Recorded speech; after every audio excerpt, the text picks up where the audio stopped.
عمەری کوڕی عەبدولعەزیز چەند جارێ عەرزم کردن، عمەری کوڕی عەبدولعەزیز خەلیفەی مسلمانان بووە لە ساڵی 98 کۆچی بوو بە خەلیفە، لە ساڵی 100 کۆچی وەفاتی کرد، شەهیدیان کرد.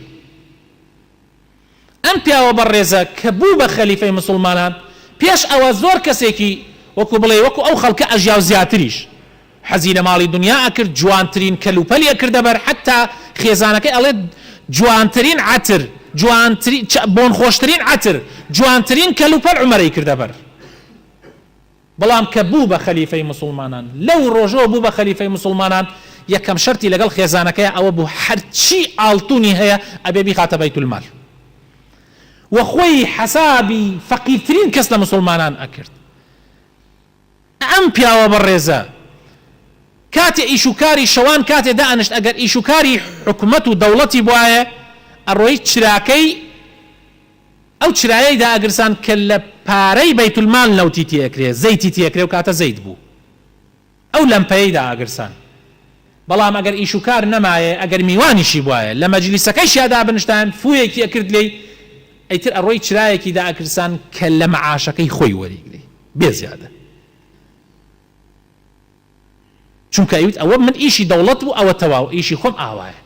ئەم پیاوە تامر تێربەزگی خۆی نارینە ئەخوارد و پێیان ئەوت بۆ نانتێر، ئەیوت من دائما حەزەکەم فەقیرترین کەس، کەمترین کەس لەم ئومەتەی من، لەم ئەی کە خوا خستوێتە ژێر دەست من، کەمترین کەس چی ئەخوا من ئەوە بخۆم بۆ ئەوەی دائما هەستکەم حاڵی ملەتەکەم چۆنە.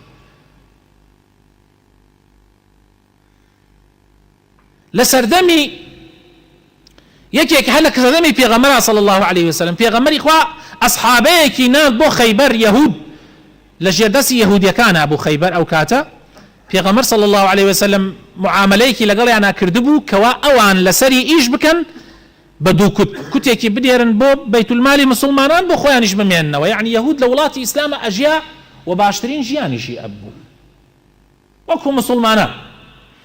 جا کەسێک هەبوو کە ئەڕۆی ئەو نیوەیەی کە ئەبوایە بیاندایە لە عەرز و لە هینەکان کە ئیشیان لەسەر کرد نیوەکە وەربگرێ.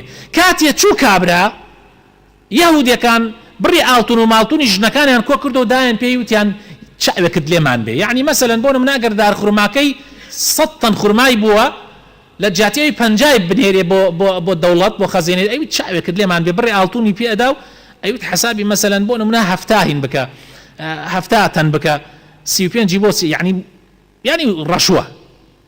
الله أو أصحابي بيغمر صلى الله عليه وسلم فرموي إما أمتك رشوة ورناقرين خوي تعالى لعنتي لو كسكدوا كالرشوة أدال لوشي كوري أقري. الله يهوديا كان زور عجائب يعني توتيان والله لسر أم عدالة واستاوى، أسمان كانوا زوي لسر أم عدالة الرا واستاوى.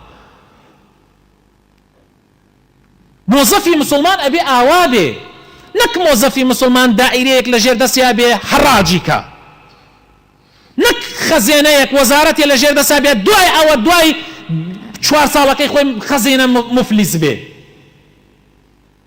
ئەمە خەزێنەی ئەمە مسلمان نییە بەڕاستی، ئەمە مسلمارە مار. بۆیە ئەبێت ئینسانی مسلمان نەزیه بێ لە معاملەیە لە هەڵس و کەوتیە.